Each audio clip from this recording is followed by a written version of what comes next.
Welcome to the first episode of Two Guys and a Mic, sponsored by Jim Minton Sports. My name is Scott, joined by my brother Mike and a good friend of ours, Matthew. How you guys doing? You guys doing all right? Ready for this first episode? Get it going. Are you guys just not fucking talk? You know what I mean? I'll just sit here and talk. So, anyways, this podcast is gonna be a sports podcast. As you can tell, there's gonna be cursing. There's gonna be a lot of bullshitting. There's gonna be a lot of shit talking. So if that's not really your thing, sorry. I guess we just lost some viewers. But if that is your thing, stick around because you're gonna hear plenty of that. We're kind of, I guess you could say we're kind of three guys that are just unplugged. We say what's on our mind, and it is what it is. So on the first episode here, we're going to go ahead and go over some NFL draft. We're going to go into the NBA playoffs. We're going to also jump into a little bit of baseball. Now, Matthew is more of the expertise on the NBA. All three of us are pretty good about NFL and MLB. So probably during the NBA, Matt will probably be doing most of the talking, mainly because I haven't been watching too much basketball the last couple of years. I feel like it has kind of turned into a pussy fest, I guess you could say, with all the flopping and all the guys building these super teams. It's not really my thing anymore. I just felt like ever since Kobe left the league, there just hasn't been that it factor, and I'm hoping someone like that comes back, but that's just my personal opinion. But so let's just go ahead and jump into the NFL draft, since that was just a week out. We are recording this on Sunday, April 30th, so I'm not sure when Lucky, our sponsor, is going to upload this, probably on Monday or Tuesday.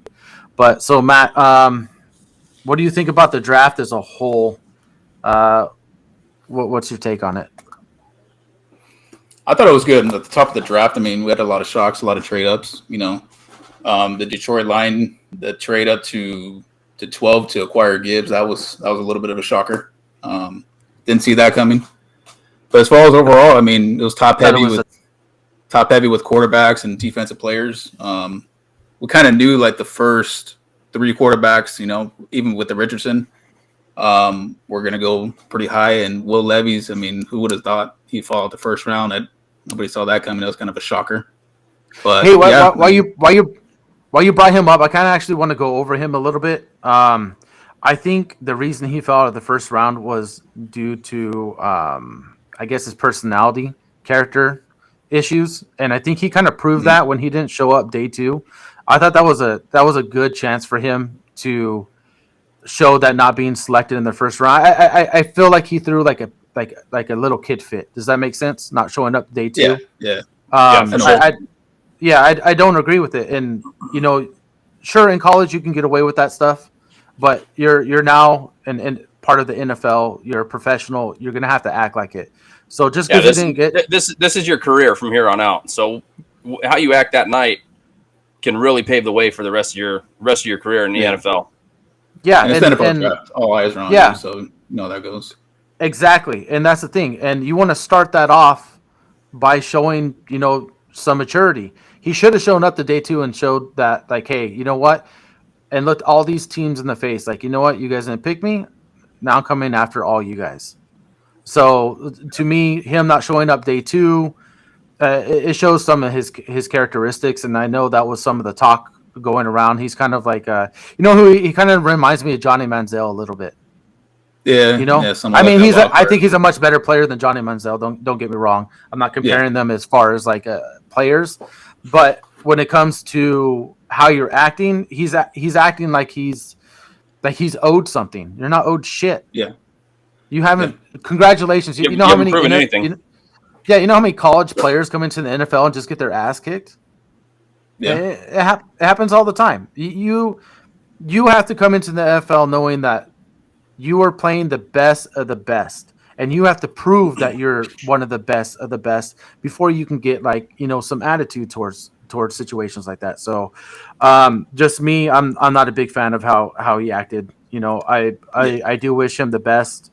And I'm a little confused. I mean, Tennessee takes Malik Willis last year, and now they use another pick on it. Now Malik Willis didn't look good, you know. No, so I don't see him have a problem beating out Malik Willis.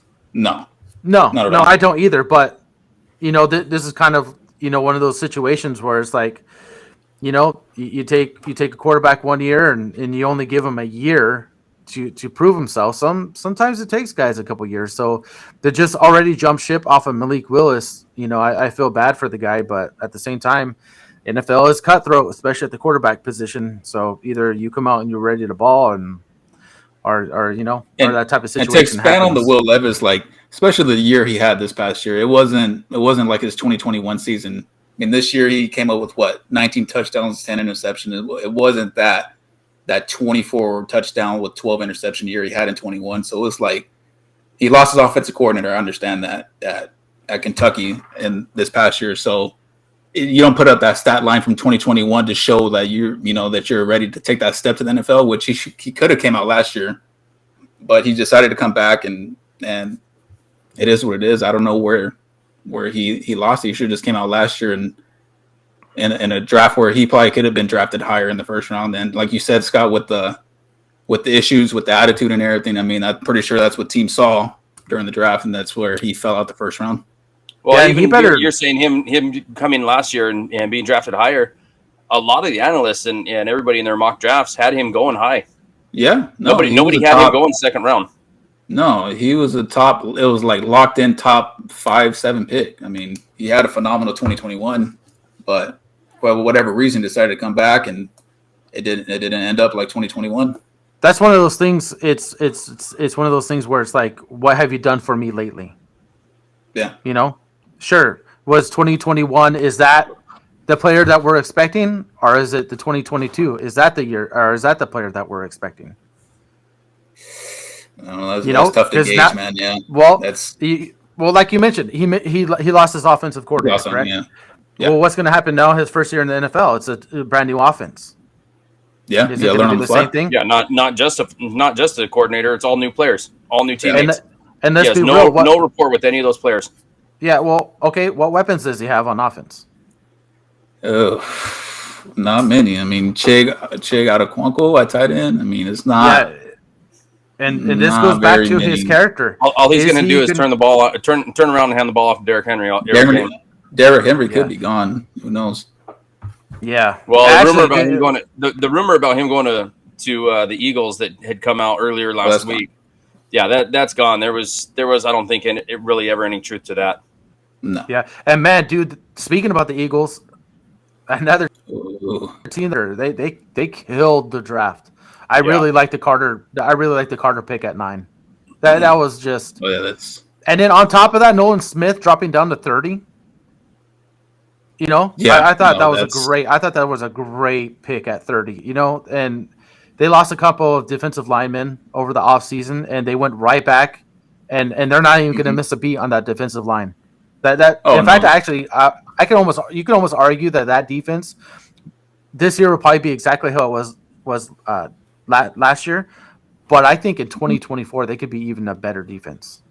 I mean, they drafted 5 players from the same team in Georgia. Every one of Georgia's defensive starters got drafted this year, and the Eagles took 5 of them. So they all know each other. They all have that relationship. They all know who's going to be where and when. Yeah, that's going to come into play a lot. Yeah, and then Green Bay, a little disappointed that they didn't take a wide receiver to help out. I should say in the first round, I thought they were going to take Jackson Smith. They didn't. I thought that would have been a good pick at 13. You want to help Love out a little bit. He's not Aaron Rodgers. No. So, I guess they're assuming he's going to be the same skill set. They've been able to get away with that with Aaron Rodgers. After they got rid of Adams, Aaron Rodgers didn't miss too much of a beat. I mean, he had kind of a down year in Aaron Rodgers terms, but as far as the weapons he had, he did great. And hopefully Love can continue that. But I would have liked to have seen them take a wide receiver at 13. I understand their defense needs help as well, but you got to help your young quarterback out. Yeah, you have Jason there. I mean, but they elected to go with Jaden Reed in the third. I mean, what is he, 5'11", 187, small receiver. I mean, who knows? I mean, he's in a man in the slot. I mean, Christian Watson on the outside, so we'll see. I mean, like you said, I get passed on Jason. He's there. He's projected to go, top 15. Yeah, he said to help out Love. So, and here's my question to you guys: weapons or no weapons, do you feel Jordan Love is going to be the it guy there? Yeah, I think he's gonna be fine. I think he did all right last year. He now I will say when he played those first couple games, what was it? I think it was in 21 for Rodgers. Oh man, he looked terrible.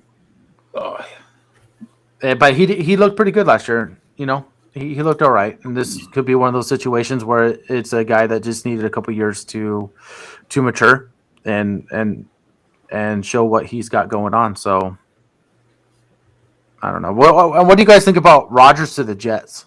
Now that finally got done, what do you guys think? Love Jets it, hate gave it. up a lot, that's for sure. Yeah. I didn't think they gave up more than what they needed to, though. How many years is Rodgers going to play?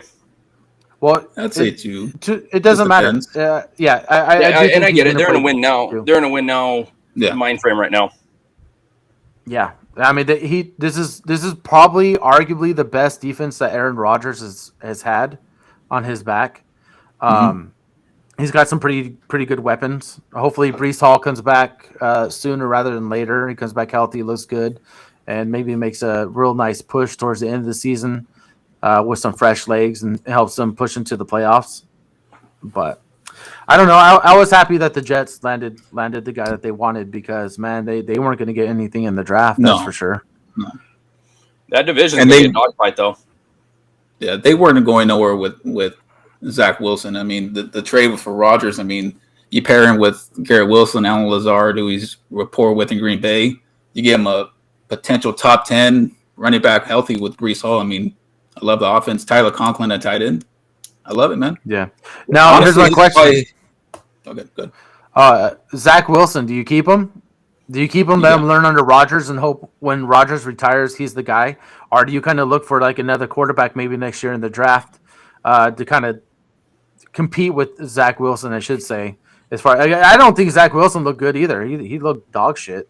You know, and I really did not like how he couldn't take any responsibility for the way he played. You know, and that was the whole reason he got benched. I mean, for now, I think they go into camp just like you said. He's A-Rod's backup. Maybe they look to upgrade. I mean, that's what every NFL team is looking to do every year. You're looking to upgrade positions. I mean, you know, Rodgers ain't going to be there forever. So as soon as Rodgers even hints of like a year or two from now, they're going to have to start looking. Wilson's not the answer, but for now, I think they try to see what he can do behind Rodgers and see if he can learn from Rodgers for right now. Hopefully, you guys have any like surprise picks? I'm pretty sure we're probably on the same boat as some of the surprise picks, but who do you guys got for a surprise pick? Anthony Richardson. I know he was going high, the whole Colts talk. I didn't think it was going to happen. I thought he was going to be the quarterback to fall, and I thought Will Levis was going to go to the Colts. But, I mean, I like the pick. I mean, he's raw talent. I mean, it's just he had an early breakout age at 21. You know, that's the advanced statistics that they go by. But, I mean, his completion percentage in Florida wasn't all that much. I mean, was it 54%? He completed his passes last year. That's not, I mean, for an NFL quarterback that's looking to be the leader of your franchise, you got to get that completion percenatge up. I mean, it's kind of 54% will get you benched. Yeah, in the NFL. That's not. Yeah. The athleticism is there. He's off the charts with the 40. You know, he's like 98 percentile and everything. 99 percentile. He's an athlete. He reminds me of Lamar Jackson a lot. You know, not the most polished passer, but he can extend plays, and if he needs to, he could just take off, and he's going to run by most people. So you know that alone. You know, I read an article. They compared it to like how when Kaepernick first came out, and he was able to kind of surprise defenses with the way he could run and things like that. But then once defenses made the adjustment, he couldn't make the adjustment. You know what I mean? So I could see this being that type of situation to where his first couple of years he has some pretty good success because his legs are going to let him. But once teams start to get more tape on him and they're able to shut maybe that run down a little bit, can his arm keep him as a sustainable NFL quarterback? That's going to be the question on him.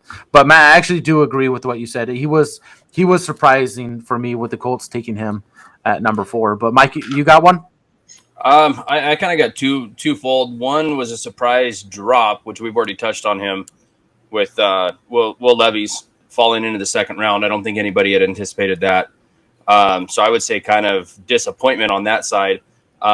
Surprise pick, though, I would say is going to be Gibbs with the Lions. Yep, that's who I had. Yeah, and yeah, because when they made the pick, I was like, why did you just sign David Montgomery to all that money? You have Swift, who I understand has had health problems. Maybe that's why they were willing to go ahead and just move past him. And you know what? Congratulations to the Eagles. Yeah. Another weapon that they'll use. Dude, if he stays healthy, oh, forget about it, man. They're going to be so good on both sides of the ball. They're going to be good, and they're going to be good for a long time too. They're so young. They're going to be good for a long time. Now, here's my question: do you think now that Jalen Hurts got the big contract, some guys fall off when they get that big contract? Do you see that with Hurts, or do you think he's going to? I don't see that with Hurts. No. He's too young. He's still hungry, especially in their mind. They got unfinished business. Yeah. I making it to the Super Bowl and not getting the win. Yeah, and then one thing I did want to touch on, because this was a lot of things that people have been talking about, and it was the whole Niners taking the kicker, which they called in the third round. It's a comp pick. Technically, pick 99 is technically a fourth round pick, but it's still considered a third because of the comp picks that teams get. So in a way, pick 99, like, sure, you can call it a third rounder, but technically it is a fourth round number as far as that goes. It's a fourth round pick, and really when you think about it, it's almost a free pick. Yeah. But the Niners needed a kicker, and that was their guy. And I know no one gets excited about kickers and blah, blah. You're supposed to take them in the fourth round. Well, ask the Raiders. They take them in the first round. Yeah, you tell that to Janikowski, and I mean, that guy's had plenty of catch struggles. Man's a legend, though. I will give him that. Yeah, that guy won you guys many games.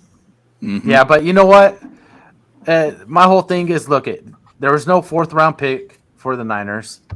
So it was either you go and get your guy, or you wait to the fifth round and you don't get your guy, and maybe you get a kicker that loses you some games. Yeah. So the way I look at it is the guy that you selected there going to win you games over a guy that you would have picked later? It is a possibility. So as a 49er fan, would I have loved to have taken a positional player right there? Like, yeah, I mean, we definitely needed help on the offensive line, but at the same time, special teams cannot be overlooked. And and Moody's a good kicker, so I'm fine with it. And New England, I think New England was the next team to take a kicker. I think they took him at 112. I think it was. Yeah, it was 112. So yes. But yeah, another good pick, Bijan. Bijan going to the Falcons, and they just had a fifth rounder in whatchamacallit, running for 1,000 yards last year. Tyler Algier. You know what I mean? Yeah. Algier. Going for 1,000. So, what do you think Bijan's going to do? I think he immediately steps. You do, right, Matt? That's how you do it. Steps in there and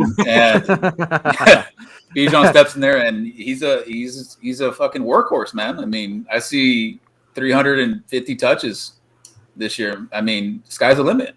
And that offense with Arthur Smith, what they don't want to do? They want to run the ball. Falcons want to run the ball, slow the game down, keep it within range, have Desmond Ridder, manage the game. Just like a good old San Francisco 49ers, right?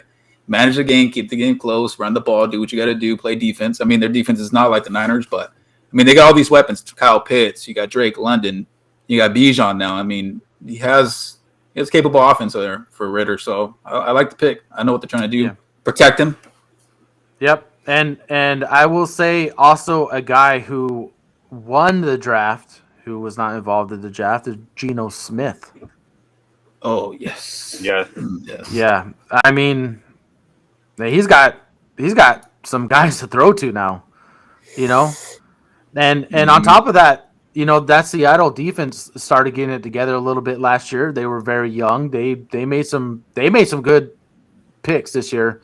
They picked up Weatherspoon, the quarterback corner, and I think they picked up some defensive line, correct? If I'm not mistaken. I think the Seahawks are going to be another surprise team. Last year, I had them finishing last in the West. Obviously, the Rams are going to finish last in the West, but I don't think them making the playoffs is going to end up being such a surprise if they make the playoffs this upcoming year, as long as they stay healthy. You still think the Rams finish below Arizona? Oh, absolutely. Yeah, they lost their defense. Yeah. I do. Yeah. And all that if I was. Yeah, they might have one more year in them in this year. After this, I think they're done. I don't. You got what do they have? You got Matthew Stafford having back issues. You have Stafford, and they have a shitty O-line. Akers. Who knows? He looked good at the end of the year to end it, but see if he can keep that up between 16 games. You got one wide receiver in Cup. Your defensive line is basically Darnold. Like, it's just like they don't offer anything as far as being able to really compete through a full fourth quarter, or 4 quarters, I should say. So I do believe the Rams. I believe it's going to go Rams 4th, Arizona 3rd, Seahawks 2nd, Niners 1st. Mm-hmm. Although, would you sell at the trade deadline then if you're the Rams? I would have sold this offseason. And honestly, I probably would have let McVay walk. He was contemplating. He was already contemplating retirement, anyways. Yeah, I know. That's what I'm saying. I probably would have sat him down and been like, "Look, you won us a Super Bowl. We appreciate it, it's time. It's time. You know what I mean? Yeah. Sometimes you just have to do it. And Cooper Kupp could have brought him some picks. I don't know. That's what I'm saying. If they sell at the trade deadline, they can get Kupp off to a team that's in the playoffs, trying to make that playoff push. But they still get something for Stafford if somebody's in a quarterback needed situation. Yeah, what if you had Stafford surprise team in Atlanta if Atlanta's in the playoff hunt? Stafford's going and sling the ball around in Atlanta. Well, it's going to depend on how well Ritter, develops. Yeah, they want to see what the young guy has. Yeah, I don't. Yeah, I don't think they're going to just give up on Ritter that fast. And on top of that, I don't see Atlanta really being. I see them as like a 500 team, anyways. So I don't think trading for Stafford's 37 now. Somewhere around there, 36. Like 36, around there. Yeah. Yeah, I just don't see them making a trade for someone like that. But I get what you're saying, Mike. Maybe wait to the trade deadline and see if you could have injuries. Guys. God forbid Tua gets another concussion. And to back on that JSN, the Jackson Smith, the Jigba to Seattle, that's a great pick. Great. Health is always a giant question, when it comes to the NFL. Yeah, no, I got you. Injuries happen; it's part of the game. Yeah, but that JSN pick for Seattle was a steal, man. JSN, he's an elite guy. His route running, that's what I look at for in tape is route running. I want to see if you can get separation between you and the cornerback. I'm not looking, for the contested catch guy is nice, but you get that separation off the line, that's what's going to win you at the next level. And Devontae Adams is a prime example of that. Yeah, JSN is an elite quickness and explosion off the line. And like they interviewed his teammates Olave and Garrett Wilson coming into the NFL. Between that trio that was Ohio State, and they asked them both who was the best receiver between you three, and they both said JSN. By far, both of them said it. So I would like to see him next to Metcalf and Lockett. Lockett's coming to the end though too. I think Lockett's gone next couple years. Yeah, but I think that's a great pick for the Seahawks for JSN. Great pick. Yeah.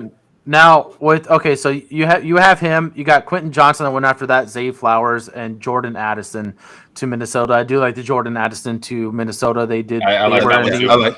I like that one. Yeah, I think of those four, that's probably the second best one. And then, Matt, we were kind of talking about this with Quentin Johnson, or Johnson going to San Diego. I was saying I was like it, but I know you were rattling off some numbers. I don't know if you want to jump on top of that as to why you don't like him personally, so I'll let you jump into that. If you look at his profile, what is he, 6'3", 210, something like that? The guy, 208. Yeah, the he got the height, weight. He has what it takes to be, the prototypical wide receiver one in the NFL, to play outside. But if you dive deeper into his like the way they used him as far as like deep routes, I mean, he didn't win at contested catches. It wasn't his thing. His drop percentage was, I want to say, one of the worst in the FBS last year in college. I want to say he dropped like 14 passes all year. He showed up to the combine. I know a couple of the scouts were saying like he dropped a couple balls at the combine, went to the pro day, did the same thing. Like, is he going to get past that? And he plays small. I mean, if you're 6'2", 208 and you're playing like you're 5'9", and they're throwing the ball up to you and you can't come down with the contested catch, that's not going to translate to the NFL where these corners are just, this is NFL talent. This ain't college, So yeah, we shall see where that pans out. Yeah, so we will, but sometimes these guys also need, that top tier quarterback play. It's, you can have Herbert throwing them the ball. So, we're going to see. He's not going to be asked to be that guy immediately. He's still got two guys in front of him that, are going to be better for probably the next year. So, he's going to be asked to be that solid number 3. And at some point during the season when Mike Williams gets hurt, because that's what he likes to do. That's that guy, man. Him and Keenan Allen, they just one of them is guaranteed to get hurt every year. Hey, sometimes I feel like they're sitting there playing like rock paper scissors before the game on who's gonna get hurt, man. I swear, if I was Justin Herbert, man, I'd be beating the shit out of both those guys. I'd be like, come on, you guys, man. So, but what do you guys think? You guys want to move on? You guys, we've been on this for about half an hour, so you guys ready? Okay, so Matt, we're gonna go ahead and let you take over this little situation. Now, for those of you who don't know, Matt is a huge Kings fan. I'm not saying a Kings fan as of this year. The dude's got a tattoo on his arm that he's had for like 15 years. Right, this dude is a born diehard Kings fan. He has been there for all the shitty years. Yeah, okay, so we were all rooting for the Kings. Unfortunately, it did not happen, and we all agree it was probably the Fox injury. Can't break a finger and still be able to shoot the ball at the NBA level, especially when you're someone as talented as Fox. So, they really relied on him. That ended up being the situation. But Matt, you pretty much watched this series as a hawk. So what's your take on it? I mean, the Fox injury, it did put a hamper on him. You can see, I mean, a lot of people are going to say, it's just he was out there playing, he was going through it. But I mean, you can clearly see the guy couldn't dribble penetrate, with his left hand. That's his dominant hand. I mean, he fractured his index finger. So for you to dribble penetrate off your dominant hand, he was turning the ball over in situations he wouldn't normally do. But to be honest, besides that, I watched every game of the series, start to finish, first to fourth quarter, all 7 games. The Kings got dominated on the boards. That's what it comes down to, man. Where Sabonis was getting shoved around left and right. Draymond Green being physical with them. Kevon Looney. I mean, we did all we can. We played some good defense, on Curry, Thompson, but they're going to have their games. It just comes down to who wants it more on the boards. And Looney, I want to say 3 out of the 7 games had 20+ rebounds of 3 games, and it's like you can't allow that to happen to expect to win a series. We had him in Game 5, but I mean, stuff happens. We're a young team. I expect us to come back and be here for a couple more years, hopefully. Add some pieces, but as far as that, I mean, the Warriors deserve to win. I mean, Curry went off Game 7. What do you have? 50. Yeah, 50. Historical night. I think a lot of it too is experience came into play in the playoffs as well. Yeah, you can see a Game 7. Second quarter came in and the Warriors came out and the Kings came out flat second half and couldn't hit a shot for I want to say the first 5 minutes of the second quarter, and it was like Mike said, the inexperience showed up when it didn't need to, and it was Game 7, and that's what happens. But the Kings will be back, being as young as they are. And making it and forcing Game 7, they will be back. To push the champs, you won't have another 17-year drought. To push these champs to a 7-game series, last year's NBA champions. I mean, that's all you can ask for. And I even told Scott, if we don't win this series, I want to see my Kings make it to Game 7. And I didn't even for a second there. I thought with the fractured finger with Fox, like we weren't going to get past Game 6. We're going to get knocked out of Game 6. But then we came out and we fought. That's all you can ask for. I mean, we had a rookie playing, and I mean, minutes that I honestly think he shouldn't be playing, which was Keegan Murray, but he started warming up and after game 3 and started coming along, but just shots, here and there we weren't making, or 3-point shots, we weren't doing anything with them. And you guys are so young. I mean, you're looking at a really young team. So you're looking at a team that's going to compete for a while. So even if it wasn't your year this year, I could see you guys make a nice deep run next year. So congratulations to you guys. I'd also like to give a standing ovation to Dylan Brooks on being that guy. This guy, that guy, dude. Oh my God, what was he thinking, man? I don't know who's worse, Draymond or him. Dude, if I was his teammate, I'd be like, dude, you need to just shut up, man. You haven't won it. Look, it doesn't matter whether sure, you could be the 1 seed, 2 seed, 3 seed. It does not matter. This is still a professional league. A different game. Oh yeah, it's playoffs, different level. Yeah, and I don't care.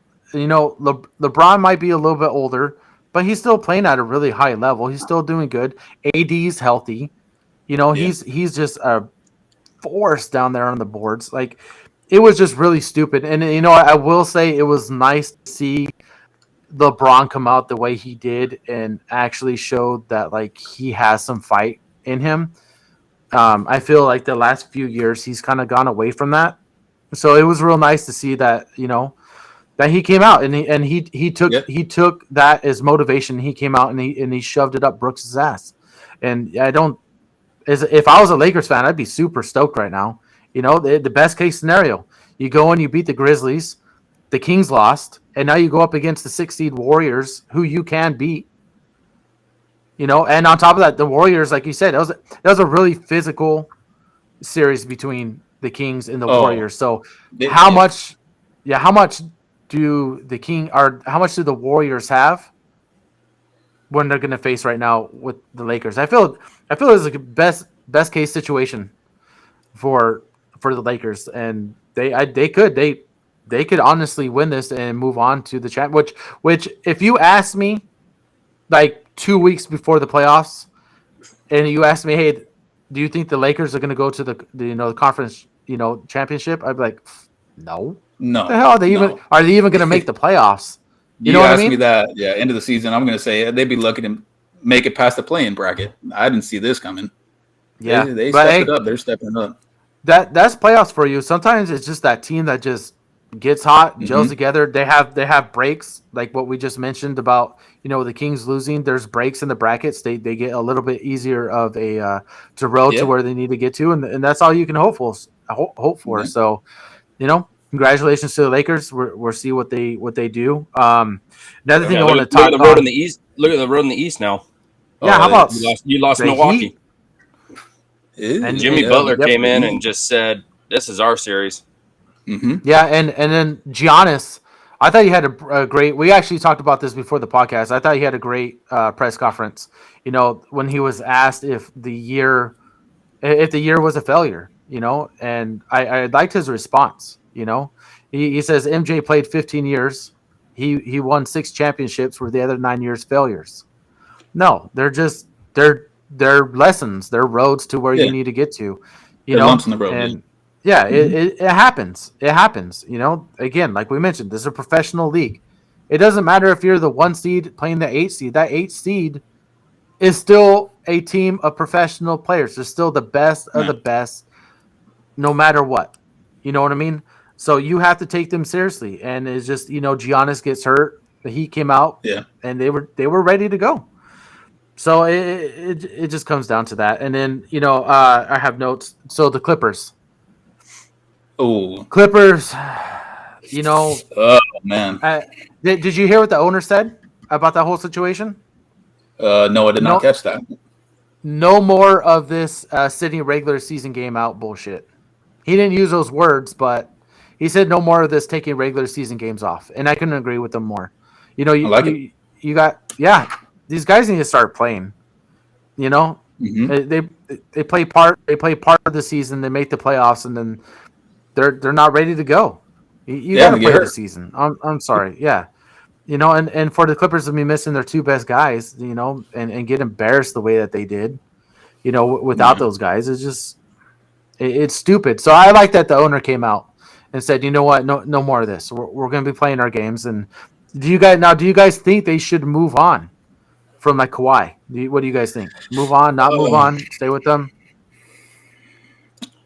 I honestly, to be honest with you, that's what I was going to say. Do they keep pushing forward with the Paul George and Kawhi and build on that? With who knows? I mean, honestly, I think they should make another run next year. After that, if it doesn't go as planned, to where everybody expected the Clippers to be deep into these playoffs and at least second round. I mean, who knows? Western Finals. I mean, they have 2 All-Stars on their team.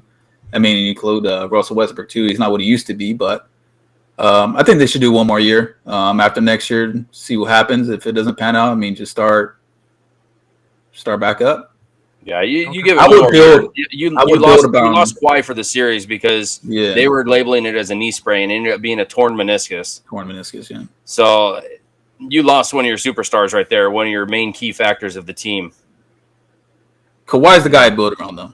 To be honest, that's the guy I built around. That guy He is, but can you really build around a guy that's constantly hurt? Constantly hurt, yeah. I mean, you can have all the talent in the world. I don't care about talent because to me, it's what do you do on the court? It's sure, health. But what does your talent do for me when you're on the bench? My knees, this, that, my back, whatever. You're look at, and this is one of the things that I hate about contracts nowadays. These guys are getting paid so much; they want all this guaranteed money, blah blah blah blah blah blah. And then they miss games. And they don't, okay, think about it like this.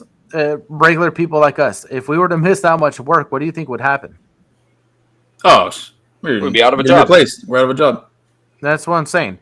Yeah, Kawhi is an extremely talented player, but he's not the only talented player in the NBA. Can you imagine the haul they could get if they traded him? Oh, yeah. They can get picks and a couple players in return for sure, 100%. Yeah. Sure, you can move on from both of them. Yeah, you know what I mean. So, well, you don't even know what you got waiting in the wings. I know we already talked about football, but I'm going to throw the whole Brock Purdy situation out there. Prime example. Yep. Just because the guy's taken later on in the draft doesn't mean that he's necessarily the bad player. It could be bad scouting reports. Maybe he just wasn't under the right offense. Bad coaching. Maybe he didn't mesh well with that particular type of, players, whatever the case may be. So in this spot, I don't know. If I was the Lakers, I'd be looking at options, because obviously Clippers. So anyway, I wanted to get onto the second round. Okay. I want to see what your guys' picks are. So we got the Heat and we got the Knicks. Okay. The Heat are playing really good basketball right now. Okay. Yeah. But the Cavs were a good team. Now the Hawks took them down pretty easy, 4-1. So do you guys think we had the same thing like what's going on in the West, where a weaker seed is going to move on? Do you guys think the Knicks are going to take care of business? Mike, you want to take this? I think the Heat win this series. All right, he's going with the underdog. I like it, Matt. I think that Jimmy Butler is playing on a whole nother level right now, and if he continues to play on that, the momentum is just going to carry him, and it's going to carry the team. Like you said earlier, you made the comment earlier, the team that gets hot at the right time. Yeah, and it's been the Heat these past couple of years. Honestly, like I was going to go with the hot take with the Heat, and now I think about it, it's going to be. I think the Heat win this in 6. Honestly, yeah, actually, I got the Heat as well. I think the Heat take this in, and now the Heat is not going to take down the winner of the other series. All right, you got the 76ers and Celtics. I don't give a shit how hot Butler is. You're not going to beat either of those two teams. I think those two teams are much more well-rounded than the Heat. I think they have more talent all the way around. So, and I got the Celtics winning in 6. Oh yeah, I think the finals are the Celtics. Finals are running through Boston. I think the Celtics win that series also. Too much firepower. Hey, fuckface. What? He answered. I thought you were just talking about the one series. I didn't. No, yeah, the other series, Boston wins that. Yeah, it's running through Boston. Boston beats 76ers. Too talented. But to get back to that Knicks Heat series, that the X factor is Jalen Brunson. He needs to. I think today was he 11 of 23 for 25 points. I mean, you have 25 points on 23 shots. That's not very effective, especially as the floor general of your team. But it's going to come down to Kyle Lowry. I mean, that guy's known for defense. I mean, he's going to body up Brunson, the smaller point guard. I mean, so now you have your floor general going against Lowry and Gabe Vincent, who's another great perimeter defensive player outside on the point. So how tired is he going to be? I mean, we'll see. All I know is Brunson needs to be more effective to get his teammates involved. But it doesn't help that 0 for 7 from 3 today. Yeah, he's 0 for 7 from 3 today, and then Randall's hurt, so that's hurting them in the paint. So, I mean, we'll see if Randall could come back. If Randall don't come back, this series can be over quick. Could be in 5. Yeah. Okay. You got the 1 seed Nuggets against the 4 seed Suns. Do you smell another upset? I got this one kind of closer than probably what most people will. I think this could go 7. I do see the Nuggets 6 or 7 in my opinion. Yeah, but I still have the Nuggets moving on, but I think this is going to be a pretty good series. I do. I really think it's going to be a good series. Matt, you're over there looking like you don't give a fuck what we're saying. So no, I'm still salty about the fucking Kings, man. But no, I agree. I agree. Them to light that beam still? Yeah, they need to light the beam. There's just for us waiting 17 years for a playoff series, light the beam, just for effort, But no, I see the Nuggets. I think Jokic is going to dominate Aiden. I mean, Aiden had a good game today, but what do you have, like 6 boards? Come on, or 5 boards? Jokic is going to dominate like he always does. Yeah, Murray's back healthy. Yeah, it's not going to get it done against the Joker. I mean, and then you have Murray back healthy. I think that Chris Paul can't keep up with Murray. Let's just put it out there. I mean, Durant's going to get his. I mean, he's going to get his. I mean, when does he not get his? That's about it. That's about it. I mean, Durant and Booker have to get theirs every game, same game, just to be into the game to win. And I don't see that happening consistently every night for them both to go off to win. Yeah. I got the Nuggets. Yeah, but I just think something's going to happen. I don't know why. I look at it and I just think, you know what, it's going to be one of those situations where people think one team's going to get, steamrolled a little bit, and I don't think it's going to be that. I think it's going to be a better. I think the games are going to be pretty close, and it's just going to be depending on like we said, Durant and Booker. Are they going to be able to be scoring have those high scoring points, which they're both capable of doing it. They're both very much it. So, yeah. You're gonna need almost 30 points. You're gonna need almost 30 points from each one of them. Yeah. And then now I want to talk about my favorite series, the favorite second round series, the nice little California battle between the Warriors and the Lakers.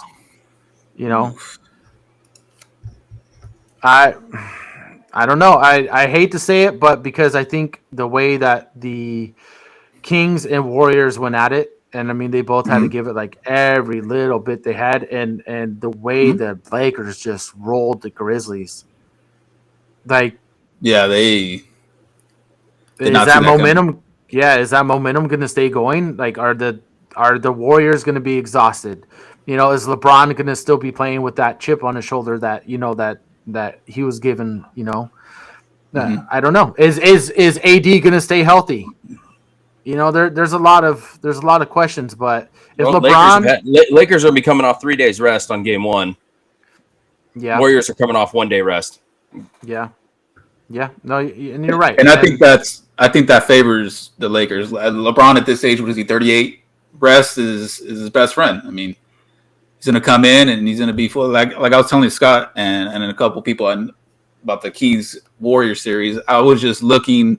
If we weren't going to win that series, to get them to the max, to have Curry work. Curry was working that series.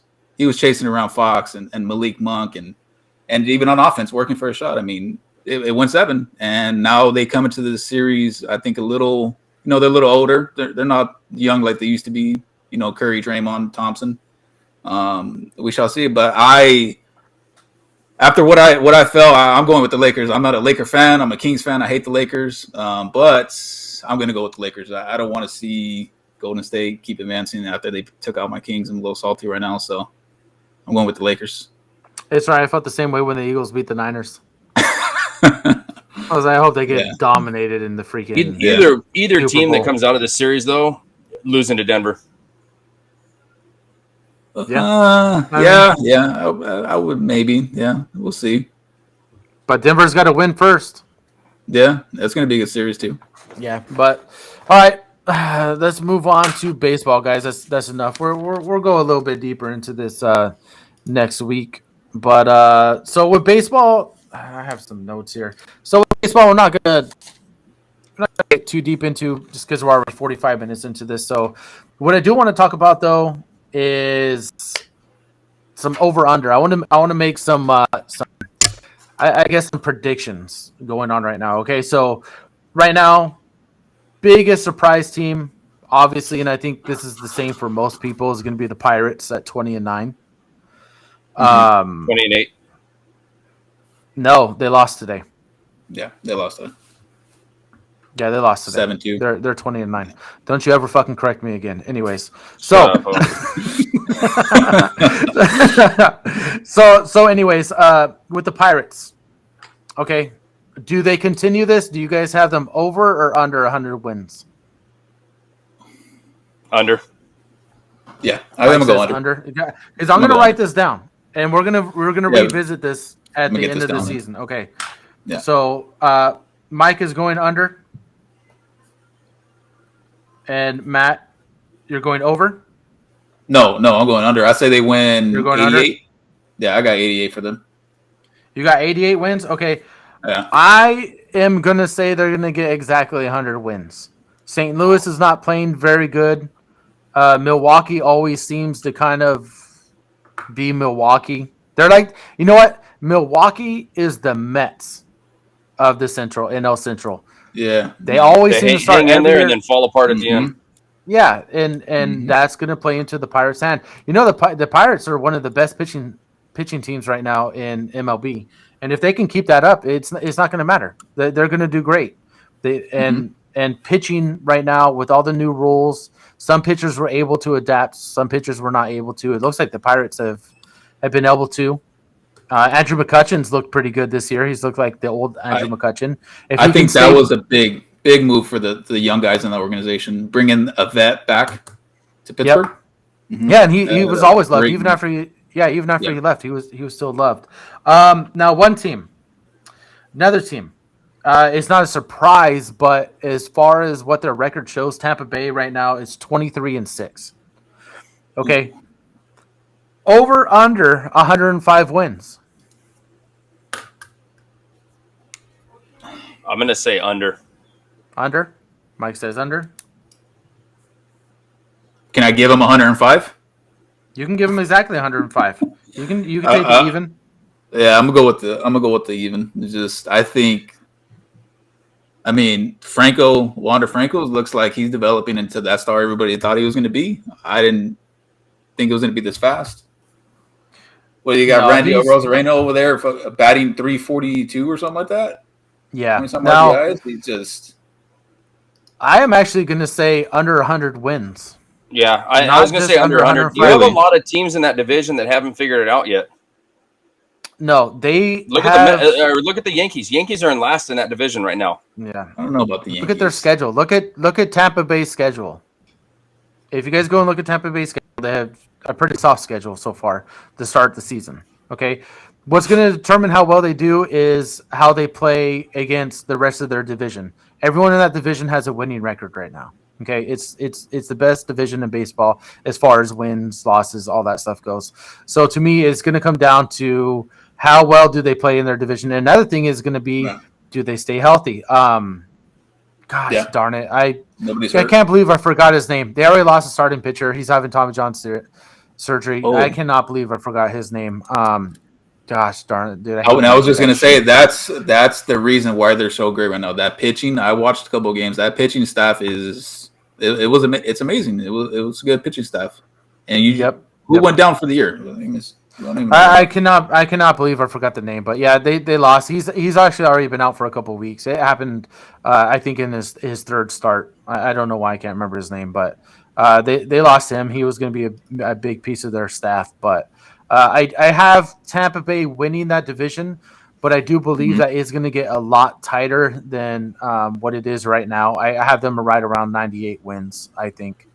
But I do think that's going to take the division because I think everyone in that division is going to beat up on each other, and it's going to end up amounting to more losses than what most teams would when they win a division. So I got them at like 98. And I'm actually going to talk about two other teams in that division because even though Tampa Bay is at 20-6, another really young good team now, Baltimore. 19-9.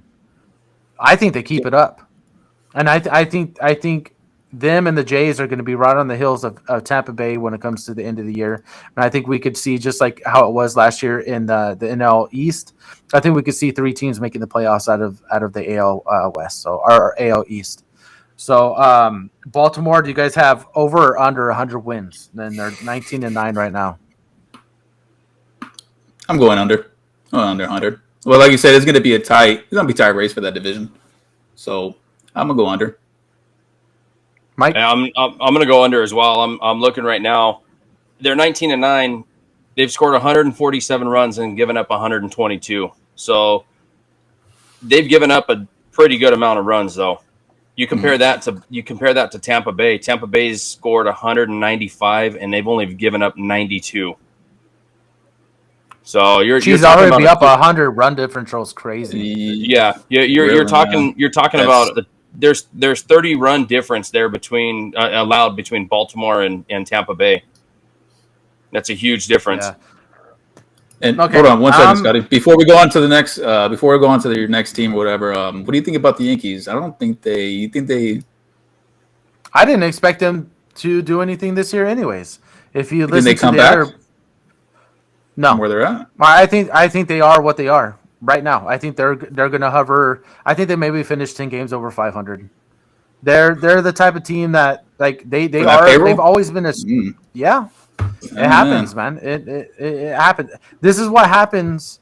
Even at 10 games over 500. Even at 10 games over 500, though, that would put them flirting with playoffs as a wild card team.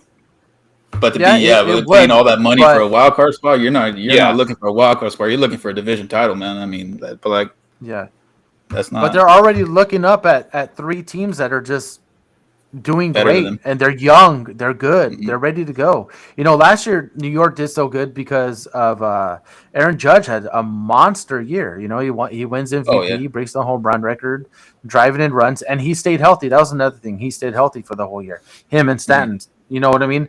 That the Yankees just have a history of injury. I don't know what it is. Yeah. They just have a history of injury, and I just think it's time that other teams are gonna start owning that division. And overtaking. And it wouldn't be surprised me if they finished 10 games over 500 and still finished fourth in that division. Who finishes last in that division? It would be the Yankees, Boston. I think. Oh yeah, sorry, I completely forgot. Boston don't count. Yeah. Nothing. Never mind.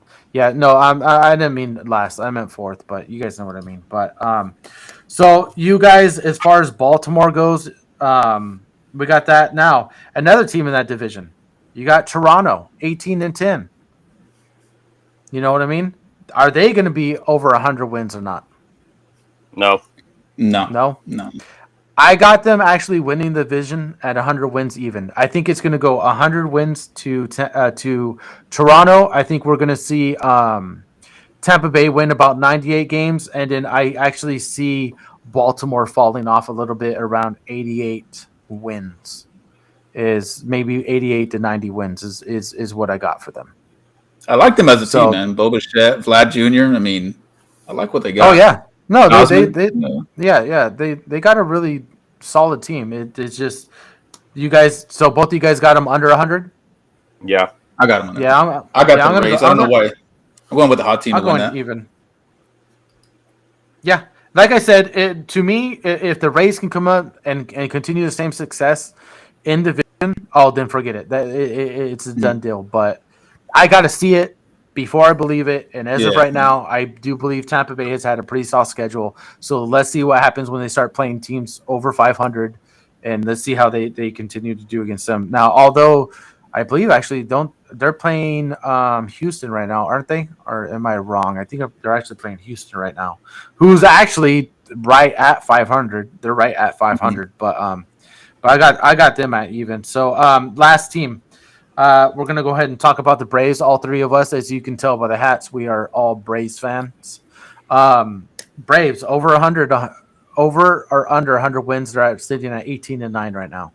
I'm going to say over. Obviously they started off hot. They had some key injuries, and they hurt them a little bit with their series against San Diego and Houston. The bullpen really, I think, has showed that they need some help back in the bullpen. But you got Colin McHugh coming back. Raisel Iglesias is probably a few games from coming back. I know he already threw an inning in the minors. Michael Harris is going to be coming back healthy. You should have Arcia coming back here pretty soon, and you've also got Travis d'Arnaud that's going to be coming back from his concussion here very soon. What they need to do, though, their biggest question mark is left field. Hey, can I just say this? Can Ozuna just fuck off? Dude, I can bet that average. I don't give a shit. Like, God, man, the be hitting what he's hitting, that is one of the. This is honestly what I would have done during all this injury time. This is honestly what I would have done. I would have designated Ozuna for assignment. I would have brought up both Shoemaker and I would have brought up Grissom. I would have had Shoemaker play. I would have had Shoemaker playing shortstop, Grissom DHing. I would have put the better what I feel is the better glove on the field, because Shoemaker's not going to hit worse than Ozuna. He's not going to. What Ozuna is still batting under 100. I don't think anybody in the farm system all the way down to single A is going to hit worse than Ozuna. Yeah, so to me, it's like you're going to improve your defense a little bit on the infield, and on top of that, you still have Grissom's bat in the lineup, and hopefully Shoemaker, as long as he can hit right around, he only has to hit like 230, 240 until Harris comes back and we'd be perfectly fine. So just in that situation, that's what I would have done. Yeah. But then again, I'm just some guy with a microphone and some bullshit behind him. So, but I see what Snit's trying to do. He wants to get Grissom reps at shortstop, whether it's Gwinnett or it's with us. I mean, because if you have him DH now, that's what you envision Grissom to be your future shortstop. You want him to get those reps at whether it's in Gwinnett, like I said, or with the Braves. So for you to DH him now is just, I mean, we all know he can hit. The guy's a hitting machine. He doesn't really strike out. But I see what they're trying to do. Give him reps at shortstop to see what he has at short. Hopefully he can be that everyday shortstop for us in the future. I see it. I see why they're doing it. Yeah, no, and I do agree also with what you're doing. But I'm a huge, when it comes to stuff like that, I always will take the defense over the bat. Mm-hmm. It's just what I will always do. So for me, your defense will save you runs. Yeah, that's just how I would have. And there's another handled that situation. There's enough other offensive power in that lineup. So I mean, it could make up for a little bit of a down batting average over the defense. Yeah, I'm not going to be biased, but I say we went over 100 games this year. We're looking sharp so far without any of our I mean, like Mike said, Michael Harris is out, so hopefully get him back with Arcia. I got it the same way. If we can sustain this type of win-loss record with as many injuries that they've had, there's no reason to believe. Yeah, there's no reason they can't win 100 to 105. It's going to come down again to two things: can the bullpen improve from what they've been, and two, can they beat up on the Mets and the Phillies? They're going to have to beat up on both those teams to win the division. So those are the two question marks that they're going to have to answer for me. But yeah, I got them about 101, 102. So we all got the over on that one. Now, moving on. Let's see who you guys think. Now, I know all three of our answers are going to be the same on this as far as who's going to finish dead last. But right now, you got Oakland at 6-23. You got Kansas City at 7-22. the White Sox at 8-21, and you got the Rockies at 9-20. Okay. Other than the A's, who's gonna have the worst record in the MLB? Colorado. Mike says Colorado. Matt. Go White Sox. Partially, I'm saying Colorado because look who's in their division. You got the Dodgers and the Padres. They're going to beat up on them the entire season. You play everybody in your division more than you play anybody else. Yeah, and Kansas City and Chicago do play each other. They are in the same division, but I'm probably going to go ahead and go with Kansas City. That's just a Kansas City thing to do. It's be terrible at baseball. So I got Kansas City next to Oakland, right? And I feel really bad for the Oakland fans. Oakland, man. I think next week I want to dig into some stuff I've been hearing about the whole Oakland thing, about what their owner's doing as far as how he's making a profit off this team and why they're always selling stars and not signing. It is pretty fucked up. And it's something I want to touch on. We don't have enough time this week, but next week that's something that we can look forward to talking to. I'll talk to you guys during the week, so kind of you guys can research it as well. But you guys are going to be probably mind blown when you guys hear this shit. And he's not the owner. He's not the only owner doing it. So we'll get into that. So the last segment, I got 3 teams that I want to talk about as far as if you guys think they're going to make the playoffs. The first one I want to start off with is Seattle. Okay. Big, huge hopes for Seattle. Everyone thought they were going to probably be competing against Houston as far as being maybe even the best team in the AL. They currently sit at 12-16. Okay. Julio Rodriguez is having an okay year, but everyone was expecting him to really make this huge leap and be this and that. And as far as offense goes, I don't think he's been – if you're going to count him already as a superstar, he's not putting up superstar numbers. He just has the superstar name. So I think he's going to have to definitely be that it factor. I am glad to see Kilnick has turned it around, and he's looking like the guy that everyone thought he was going to be. So shout out to him. But do you guys have Seattle making the playoffs? No. Mike's going to say no. I'm going to say yeah. Right now they're nicked up. They have a couple injuries with was it Ray and Munoz to their pitching. Yeah. I even think Julio's nicked up with the back injury right now, isn't he? You know what? Shit. Didn't even look into that. I think he is, yeah. So I think they sneak in maybe to a wild card spot. Now, remember, we were just talking about all those teams in the AL East. And on top of that, there's another team in that division that we need to talk about. I mean, Texas. I got Houston winning that division because Houston always wins that division. But there's only going to be one more. If 3 teams make it out of the East, there's only going to be one more playoff spot available. Okay? So it's going to come down to either Seattle or do you guys have the Angels making?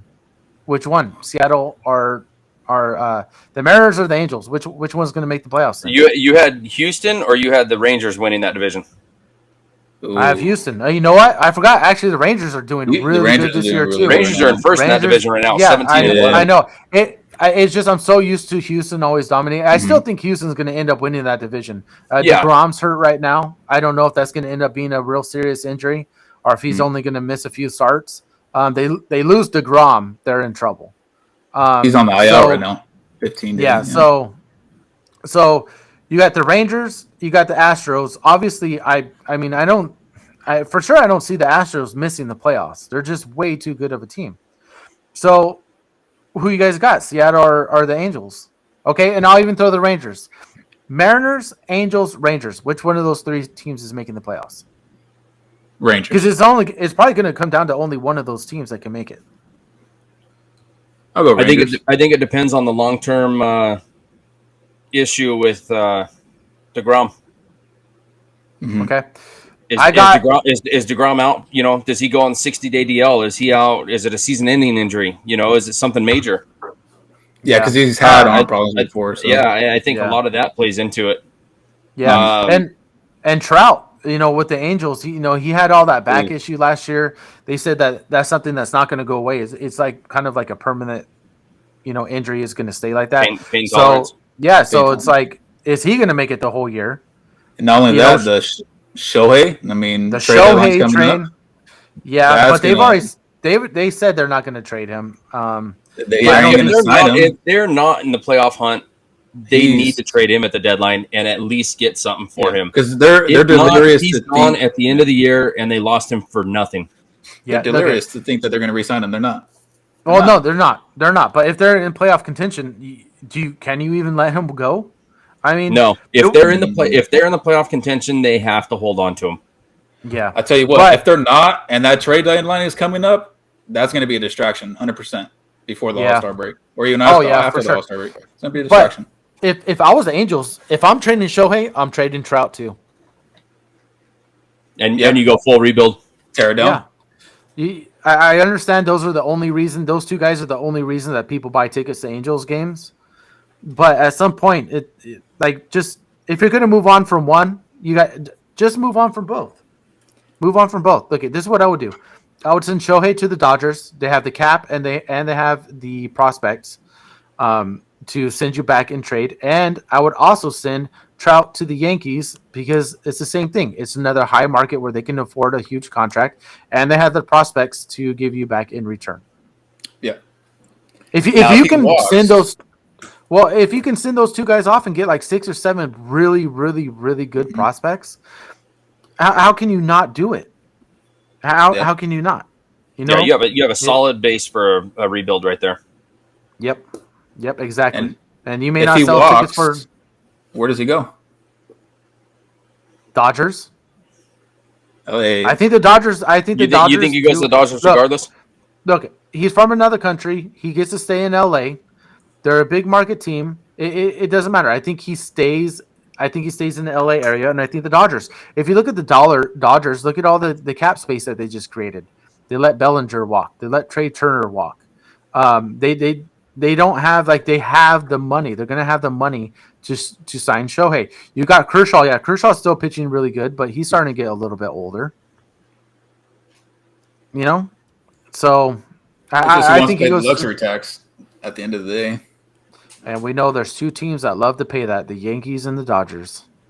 I'd say I'm gonna go on a hot take. He walks. We let Max Fried walk and come in Shohei. Oh man, that would be. Oh my God! And give Ohtani the money we're gonna give to Fried and throw an extra 150 on top of it. I've heard some people talking about him on the Mets. No, look, I'm gonna tell you guys right now. Shohei is signing for over $500 million. Biggest contract ever. I was thinking 420. By far. No, he would be biggest contract by far. He is going to sign over $500 million. He for sure. He's going to sign for over 500. That's at least a 14-year deal then. Oh yeah, it's going to be some ridiculous amount of years that he'll never finish, and yeah, I can see him doing a 12-year. 12-year, $504 million. There you go. Yeah, I know it's crazy to even think about that. It's ridiculous. Half $500 million contract. That's insane. But look at what he's done. He has been consistent every single year. He has not been a 1-year wonder. He has put up those numbers every single year and been consistent. Yeah, well, it's a player like that you sign to those types of contracts. Yeah. Mm-hmm. Granted, those contracts never pan out, but you don't do it to a player that's had one good year. I think he's worth it. In a contract year. The guy's worth it. Yeah. Just in the revenue that he's going to bring to your team. You know what I mean? And he helps you both sides of the ball. Oh, yeah. Pitching, hitting. Yeah. So, last team, so we can end this because I'm sure people are yawning by now. Arizona, 16-13. No one's really doing anything in the AL West. I mean, in NL West. Arizona playoff team are just one of those weird, one of the hot teams. Starts. I think, it's one of those starts to where they start off hot and then it starts dwindling around the All-Star break. And after the All-Star break, I think they fizzle out. I'm going to call them the last wildcard team. Oh, I got them missing as well. I got San Diego is going to get hot. and I got Dodgers. The Dodgers are they're so who do you have? Who do you have making the playoffs in the NL? In the NL? Oh boy, count it out. Okay, well I got I got the Phillies, Mets, and Braves again. I just think they're going to do it. Yeah, the Mets are about to get their pitching staff. They're about to get Verlander back. Scherzer was about to come back from his little suspension. They're going to have both of those guys. Then the Phillies are about to get Harper back. Now you're going to have Harper and you're going to have Turner in that lineup. They still have the great pitchers with Wheeler and Nola. How confident are you Harper's not coming back too early? I don't think they bring him back unless he's healthy and ready to go. Like I said, like 160 we were days from surgery is, especially that nature of a surgery. He clearly feels fine. If he's swinging the bat and he's ready to come back, then I mean he clearly feels fine. They're going to be having him play first base when he does end up playing out in the field. So I got those three. I got the Pirates. I got the Dodgers. Yeah. I got Padres. I got the Padres. You know what, Mike? You might be right. It could. Oh, you know what? Brewers. Okay. Or did we count the Brewers? We talked about the Brewers, but we always say they do the same shit where they fall apart at the end of the year. The question is, does St. Louis turn it around? Because they are doing awful right now. Yeah, they're 10-19 right now. Yeah, so can they turn it around? Because I actually I thought they were going to win the division, but maybe you're right, Mike. Maybe the Diamondbacks squeeze in as that 7th seed. Nah, I got the Brewers in that last 7 seed.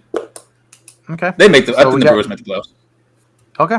All right. Well, there it is. So it's all on recording. So when you guys are wrong and I'm right, we got it all on the recording. So, all right. With that said, you guys got anything you want to add before we end this thing? Yeah, too fucking bad. You guys took too long. So good time. Good podcast.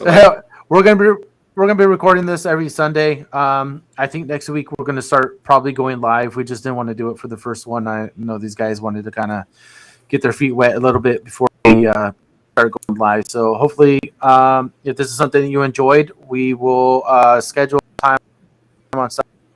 Stay true to it, Mike. This fucking guy. We were supposed to start this podcast right now. It is 10:44 here in California, and Mike. We what time did we say? 7, Matt? It was like 7:20, right? 7:15, yeah. This guy fucking joins like at 8:30. And you know what he says? Oh, guys, I don't got any notes. Oh, my God. Get the fuck out of it. It was a real busy work week, and what's going on this week? Oh, my God, dude, this fucking guy. But anyways, if you enjoyed the podcast, we got more stuff coming for you guys. So next week, like I said, we'll be live, so hopefully we'll see everyone there. With that said, I hope you guys have a good night. I hope everyone listening has a good night, good work week, and we will see you next Sunday. See you guys next week. See ya.